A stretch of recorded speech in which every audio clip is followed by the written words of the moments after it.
Hi friends, welcome to Telugu యువ రైతు YouTube channel. నేను మీ రవి.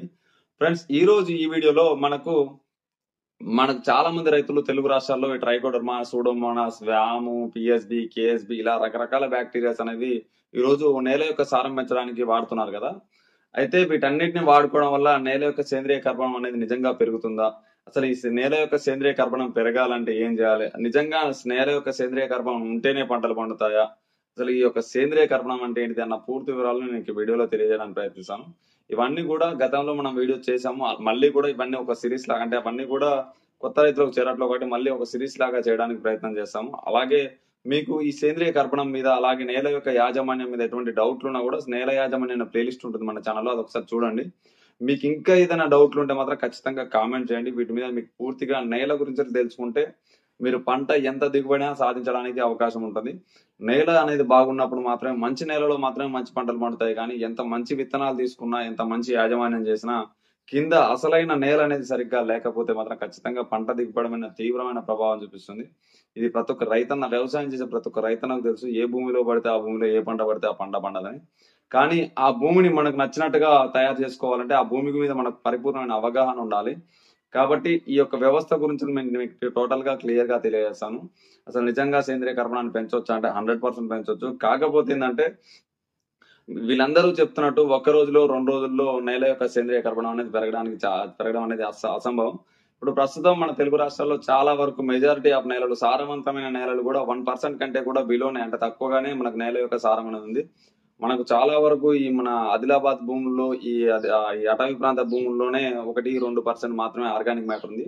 అక్కడ కూడా నేల యొక్క సేంద్రియ కర్బనం అనేది పూర్తిగా నశించిపోయింది. దానికి ప్రధాన కారణం ఏంటంటే విపరీతమైన వర్షాలు పడి నేల పైపొరలు, చెట్లని కొట్టేయడం వల్ల నేల పైపొరలు కొట్టుకుపోయి, కృతిక అనేది కొట్టుకుపోయి నేల యొక్క సారం దిగిపోవడం, కొట్టుకుపోవడం, అలాగే డ్రాట్ కండిషన్స్, విపరీతమైన కరువులు రావడం వల్ల కూడా నేల యొక్క సేంద్రియ కర్బనం అనేది తగ్గిపోతుంది. అలాగే మనం లోతు దుక్కులు చేయడం వల్ల కూడా నేల యొక్క సేంద్రియ కర్బనం తగ్గిపోతుంది. మనం దుక్కిని లోతుగా దున్నినప్పుడు నేలలోని కార్బనం అనేది ఆక్సిజన్ తో చర్య జరిపి కార్బన్ డైఆక్సైడ్ గా గాలిలోకి ఆవిరైపోవడం, ఇలా సేంద్రియ కర్బనం అనేది లోతు దుక్కులు చేయడం వల్ల కూడా తగ్గిపోతుంది. అయితే ఈ సేంద్రియ కర్బనాన్ని పెంచడం కోసం ప్రస్తుతం ఏం చేస్తున్నారంటే, చాలా మంది రైతులు ఏం చేస్తున్నారంటే ఈ ట్రైకోడర్మా, సూడోమోనాస్, పిఎస్బి, కేఎస్బి ఇలా రకరకాల బ్యాక్టీరియాస్ వాడుతున్నారు. వ్యామ్ లాంటి రకరకాల బ్యాక్టీరియాస్ వాడుతున్నారు.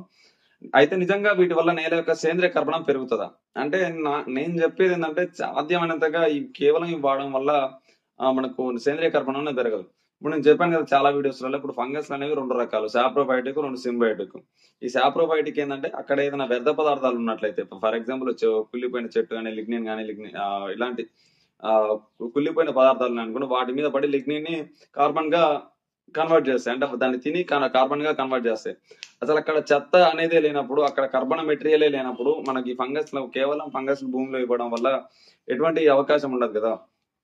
అలాగే ప్రతి నేలలో సిఎన్ రేషియో అనేది బ్యాలెన్స్డ్ గా ఉన్నప్పుడే, అంటే కార్బన్ అండ్ నైట్రోజన్ రేషియో ఇది బ్యాలెన్స్డ్ గా ఉన్నప్పుడు మాత్రం ఈ కార్బన్ అనేది స్టోర్ చేయబడి ఉంటుంది. అంతేగాని ఈ సిఎన్ రేషియో, అంటే ఇక్కడ ఓన్లీ కార్బన్ అనేది ఇవ్వడం వల్ల కూడా ఈ కార్బన్ అనేది ఖచ్చితంగా మనకు తగ్గిపోవడం స్టార్ట్ అవుతుంది, ఆవిరైపోవడం, ఇలా ఏదో ఒక ప్రక్రియలో తగ్గిపోవడం స్టార్ట్ అవుతుంది.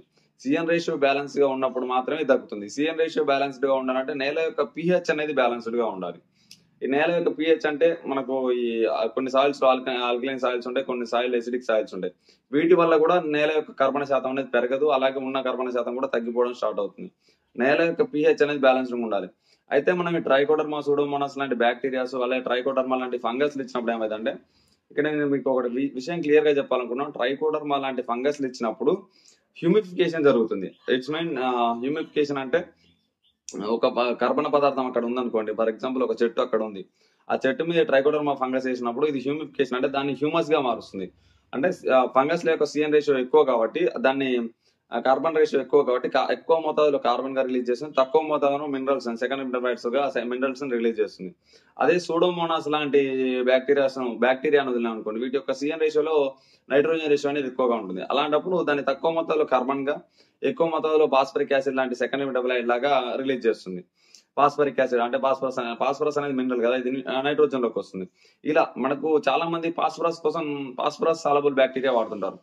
లేదండి, సూడోమోనాస్ కూడా ఫాస్ఫరిక్ యాసిడ్ ని రిలీజ్ చేస్తుంది. అంటే it's means phosphoric acid, plant available phosphorus ని రిలీజ్ చేస్తుంది. ఇలా రకరకాల ప్రక్రియల ద్వారా నేల యొక్క సేంద్రియ కర్బనం ఏర్పడుతుంది. కాబట్టి కేవలం ఒక రకమైన బ్యాక్టీరియా ఇవ్వడం వల్ల మనకి ఎటువంటి ఉపయోగం ఉండదు. కానీ ఒక రకమైన బ్యాక్టీరియా ఇవ్వడం వల్ల అక్కడ ఎన్విరాన్మెంట్ క్రియేట్ అవుతుంది. ఆ ఎన్విరాన్మెంట్ క్రియేట్ అవ్వడం వల్ల అక్కడ సాయిల్ యొక్క ఫుడ్ వేబ్ అనేది ఒకటి ఉంటుంది. సాయిల్ యొక్క ఫుడ్ వేబ్ అంటే ఏం లేదు, నేలలో కేవలం ట్రైకోడర్మా, సూడోమోనాస్ లాంటి బ్యాక్టీరియా కాదు, చాలా రకాల బ్యాక్టీరియాస్ ఉంటాయి, చాలా రకాల ఫంగస్లు ఉంటాయి, చాలా రకాల ప్రోటోజోవాలు ఉంటాయి, చాలా రకాల నెమ్టోడ్స్ ఉంటాయి.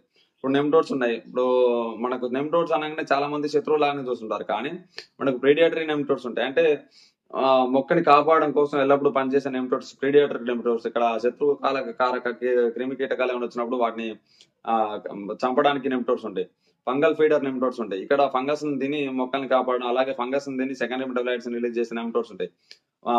బ్యాక్టీరియల్ ఫీడర్ నెమ్టోడ్స్ ఉంటాయి. ఇలా మనకు పనికొచ్చే నెమ్టోడ్స్ కూడా ఉంటాయి. కేవలం చాలా మంది చెప్పడం ఏంటంటే నెమ్టోడ్స్ వచ్చినట్టే. ఎప్పుడైతే సాయిల్ యొక్క బయోడైవర్సిటీ డిస్టర్బ్ అవుతుందో, ఎప్పుడైతే నేల యొక్క కర్బన శాతం తగ్గిపోతుందో అప్పుడు నెమ్టోడ్స్ అటాక్ చేయడం జరుగుతుంది. మనకు చాలా వరకు ఏం జరుగుతుందంటే ఇక్కడ నెమ్టోడ్స్ వచ్చినప్పుడు, ఈ రూట్ గ్రబ్స్ వచ్చినప్పుడు నెమ్టోడ్స్ ఉంటేనే, ఇప్పుడు మనకు వేరు పురుగుల్ని సమర్థవంతంగా కంట్రోల్ చేసే ఏమైనా ఉన్నాయంటే ఖచ్చితంగా ప్రీడియేటరీ నెమ్టోడ్స్. ఈ ప్రీడియేటరీ నెమ్టోడ్స్ వాడుకోవడం వల్ల వేరు పురుగు కంట్రోల్ అయింది. అదే ప్రీడియేటరీ నెమ్టోడ్స్ కి సరైన కర్బనం అనేది లేనప్పుడు నేలలో ఆటోమేటిక్ గా ఈ నెమ్టోడ్స్ మొక్క పైన దాడి చేస్తాయి. అలాగే రూట్ గ్రబ్స్ అంటే మనకు వేరు పురుగులు కూడా మొక్క పైన దాడి చేస్తాయి. అప్పుడు ఆటోమేటిక్ గా మొక్క చనిపోతుంది. అంటే ఇక్కడ ఏం చేయాలి మనం, మెయిన్ గా ఇక్కడ కావాల్సింది ఏంటంటే సాయిల్ యొక్క ఫుడ్ వేబ్ అనేది కంటిన్యూట్ అవ్వాలి. అంతేగాని ఒకే రకమైన ఫంగస్ ఇవ్వడం వల్ల ఎటువంటి ఉపయోగం ఉండదు. అయితే మనం ఇచ్చిన ఫంగస్ నేలలో బతుకుంటాయా అంటే, కర్బనం అనేది లేనప్పుడు ఆ నేలలో మీరు ఏది ఇచ్చినా కూడా అది టెంపరవరీ మాత్రమే. ఇప్పుడు మీరు ఇచ్చే బెల్లం అనేది కార్బన్, ప్యూర్ కార్బన్, ఇది కానీ కొంతవరకు మాత్రమే దాన్ని కాపాడగలుగుతుంది. అసలు నేల యొక్క స్ట్రక్చర్ అనేది బాగాలేనప్పుడు, నేల అనేది కాంపాక్ట్ అయినప్పుడు, నేలలోకి గాలి రానప్పుడు, ఎరోబిక్ కండిషన్స్ లో చాలా వరకు మనకు పనికొచ్చే బ్యాక్టీరియల్ ని కూడా ఎరోబిక్ కండిషన్స్ లోనే పెరుగుతాయి. అయితే మనకు ఈ నేలలోకి బ్యాక్టీరియా పంపించినంత మాత్రాన మన కర్బన శాతం పెరుగుతుందంటే మీరు 10 ఏళ్ళు పంపించినా పెరగదు. దానికి సాయిల్ యొక్క ఫుడ్ వేబ్ ని కంటిన్యూటీ చేయాలి. అక్కడ టెంపరరీ ఆర్గానిక్ మ్యాటర్ క్రియేట్ చేయాలి.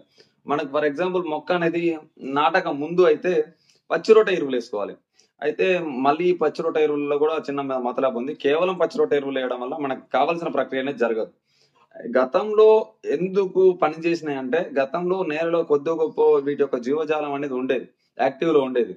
ఫంగస్లు బ్యాక్టీరియాలు సమాన రేషియోలో ఉండేవి. అప్పుడు పచ్చిరొట్టలు వేసినప్పుడు ఏంటంటే ఇవి అన్ని కూడా సరిసమానంగా ఈ పచ్చిరొట్టను పంచుకొని తిని సిఎన్ రేషియోని బ్యాలెన్స్ చేసినాయి. కానీ ఇప్పుడు చాలా వరకు మనం వేసే ఎరువుల వల్ల కావచ్చు, సెలినిటీ ఫర్టిలైజర్స్ వల్ల కావచ్చు, వీటి యొక్క ఇనాక్టివ్ అనేది ఎక్కువగా పెరిగిపోయింది. కాబట్టి మనం ఏం చేయాలంటే, ఈ పచ్చిరొట్ట వేసి దాన్ని కలియదున్నేటప్పుడే దీనికి మనకు కావాల్సిన బ్యాక్టీరియాస్, ఫంగస్ అన్ని ఇవ్వాలి ఖచ్చితంగా. ఇవి ఇచ్చినప్పుడే అవి నేలలోకి వెళ్ళి వాటిని సరిగ్గా కుల్లింపజేసి సరైన మోతాదులో బయోడైవర్సిటీని క్రియేట్ చేస్తాయి. దేనికి ఎంత మోతాదులో కావాలో అంత మోతాదులో బయోడైవర్సిటీ క్రియేట్ చేస్తాయి. లేదు నాకు పచ్చిరొట్ట ఇవ్వడం కుదరలేదు అనుకుంటే, ఈ హ్యూమిక్ యాసిడ్, మనకు చాలా తక్కువ ధరలో దొరికే మెటీరియల్ హ్యూమిక్ యాసిడ్. ఇంకొకటి బయోచార్, మీరు తయారు చేసుకున్న ఓపిక ఉంటే బయోచార్. ఈ బయోచార్ కూడా చాలా ఎక్కువ మొత్తంలో కార్బనాన్ని క్రియేట్ చేయగలదు. ఈ రెండుని వాడుకోవడం వల్ల టెంపరవరీగా కార్బన్, బయోచార్ అయినా సరే హ్యూమిక్ యాసిడ్ అయినా సరే టెంపరవరీ బయోడైవర్సిటీ క్రియేట్ చేస్తుంది. కానీ వీటిని ఆవాసంగా చేసుకుని బ్యాక్టీరియాస్, ఫంగస్ మనం సరిగ్గా ఇవ్వగలిగితే, కేవలం హ్యూమిక్ యాసిడ్ సివిడి ఇవ్వడమే కాదు, వాటితో పాటు బ్యాక్టీరియాస్ ఇవ్వాలి. బ్యాక్టీరియాస్ వ్యామ్ లాంటి, మెయిన్ గా ఇక్కడ వ్యామ్ గురించి మాట్లాడుకోవాలి. ఆర్వాస్కులర్ మైక్రోరైజా, దీని గురించి ఖచ్చితంగా మీకు కావాలంటే కామెంట్ బాక్స్ లో కామెంట్ చేయండి. 100% వీడియో చేస్తాను క్లియర్ గా. ఈ వ్యామ్ అనేది ఎంత పవర్ఫుల్ అంటే, గాలిలో ఉన్నటువంటి కార్బన్ డైఆక్సైడ్ ని విడగొట్టి కర్బనంగా మార్చగలిగినంత శక్తివంతమైనది. ఇది వేరు బతికున్నంత కాలం బతుకుంటుంది. వేరుతో ఒక మొక్క బతికి ఉందంటే ఖచ్చితంగా ఆ మొక్క బతుకున్నంత కాలం ఎన్ని కష్ట నష్టాలు వచ్చినా కూడా మొక్కతో బతుకుంటుంది. మొక్కని ఒక ప్రీడియేటర్ లాగా ఎప్పటికీ కాపాడుతూ ఉంటుంది. అంత పవర్ఫుల్ ఈ వ్యామ్ అనేది. అయితే ఇది చాలా మంది దుక్కిలో చల్లుతుంటారు, దానివల్ల ఎటువంటి ఉపయోగం అనేది అయితే ఉండదు. దుక్కిలో చల్లడం వల్ల దీన్ని సరైన పద్ధతిలో వాడినప్పుడు మాత్రమే, అది రూట్ కు టచ్ అయినప్పుడు మాత్రమే, రూట్ తో కలిసినప్పుడు మాత్రమే సహజీవనం చేయగలుగుతుంది తప్ప నేలలో విచ్చలవిడికి అయితే ఇది పెరగదు.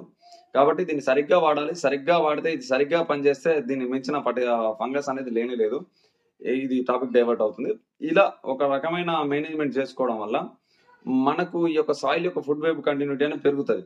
దీనికి ఎలా చేసుకోవాలి అన్నది చాలా కాంపాక్టబుల్ ఇష్యూ కదా. కరెక్ట్ గా మన సీవిడ్ హ్యూమిక్ లాంటి ఫర్టిలైజర్స్ కానీ, పచ్చిరొట్ట ఎరువులు కానీ కరెక్ట్ గా వాడుకొని, బయోచార్ లాంటి కరెక్ట్ గా వాడుకొని కరెక్ట్ మేనేజ్మెంట్ చేసుకుంటే ఒక 4 years 5 years లో మీరు ఒక సాయిల్ యొక్క బయోడైవర్సిటీ పెంచవచ్చు. అయితే ఇక్కడ ఒక పాయింట్ చెప్తాను, ఇదంతా లాంగ్ ప్రక్రియలో పంట యొక్క దిగుబడి తగ్గుతుందా అంటే 100% తగ్గదు, పెరుగుతుంది. ఖచ్చితంగా ఈ టెంపరరీ బయోడైవర్సిటీలో కూడా పంట యొక్క దిగుబడి అనేది ఇంక్రీజ్ అవుతుంది కానీ డిక్రీజ్ కాదు. ఆర్గానిక్ ఫార్మింగ్ అంటుంటారు కదా, ఈ ఆర్గానిక్ ఫార్మింగ్ లో కేవలం జీవామృతం ఇలాంటివే వాడకుండా వీటిని కూడా వాడుకోండి. ఇవి 100% న్యాచురల్. కానీ మనం ఎక్కడి నుంచి అది తీసుకుంటున్నాం అనేది ఇంపార్టెంట్. లేబులింగ్ వాటిలలో మాక్సిమం మీకు ఈ రాక్ మెటీరియల్స్ తీసుకోండి. లేబులింగ్ వాటిలలో మాక్సిమం మీకు హార్మోన్స్ కలుపుతారు కాబట్టి మళ్ళీ ఇవి కెమికల్స్ వైపు వెళ్ళే అవకాశం ఉంటుంది. ఎక్కడైనా మీకు ట్రస్టెడ్ పర్సన్స్ నుంచి ఆర్గానిక్ ఫార్మింగ్ చేసే వాళ్ళైనా కానీ ఎవరైనా సరే ఈ రోజు ఒక ఫర్టిలైజర్ ఈ రోజు వాడితే రేపు వెంబడే రిజల్ట్ కనపడుతుందంటే అది 100% హార్మోనల్ ఎఫెక్టే. అలా హార్మోనల్ ఎఫెక్ట్ లేని ఫర్టిలైజర్ తీసుకొని వాడుకోవడం వల్ల మనకు చాలా వరకు ఈ డైవర్సిటీ కంటిన్యూటీ అవుతుంది. డైవర్సిటీ కంటిన్యూటీ అవ్వడం వల్ల మనకు సాయిల్ యొక్క ఫుడ్ వేబ్ అనేది కంటిన్యూటీ అవుతుంది. దీనివల్ల నేల యొక్క స్థిరత్వం అనేది మెరుగుపడుతుంది. మీకు దీని మీద ఎటువంటి డౌట్ ఉన్నా నాకు కాల్ చేయొచ్చు. నేను మీకు 100% వీటి మీద సపోర్ట్ చేస్తాను. అలాగే మీకు ఎటువంటి డౌట్లు ఉన్నా కూడా ఈ వీడియో ఇంతటితో ఆపేస్తాను. వీడియోలో ఎటువంటి డౌట్స్ ఉన్నా కూడా మీరు క్లియర్ గా నాకు కింద మెన్షన్ చేసినట్లయితే, మీకు ఎలాంటి వీడియోలు కావాలో మీరు కింద మెన్షన్ చేసినట్లయితే ఖచ్చితంగా వాటికి సంబంధించిన పూర్తి వివరాలు చేస్తాను. అంతేగాని ఓన్లీ జీవామృతం, ఓన్లీ వేస్ట్ డికంపోర్, ఓన్లీ పలానా బ్యాక్టీరియా ఇలాంటివి వాడుకోవడం వల్ల ఎటువంటి ఉపయోగం అయితే ఉండదు. సాధ్యం ఇవి కాపాడతాయి, ఇవి చాలా మంచివి. కానీ మంచిని కూడా ఒక పద్ధతిలోనే వాడాలి. ఏదో వాడినమంటే వాడినట్టు వాడకూడదు. ఒక పద్ధతిలో వాడినప్పుడు మాత్రం వీటి యొక్క పనితనం అనేది మెరుగుపడుతుంది. కాబట్టి ప్రతి ఒక్క రైతున్నా కూడా ఈ వీడియో మీకు అర్థమైందని ఆశిస్తున్నాను. ఖచ్చితంగా ఇలాంటి నాణ్యమైన కంటెంట్ కావాలంటే మన ఛానల్ సబ్స్క్రైబ్ చేసుకోండి. 100% షేర్ చేయండి. మీరు సబ్స్క్రైబ్ మీ చాయిస్, కానీ ఖచ్చితంగా షేర్ అయితే ఖచ్చితంగా చేయండి. ప్రతి ఒక్క రైతుని నేను ఇదే కోరుకుంటున్నాను. జై హింద్, జై జవాన్, జై కిసాన్.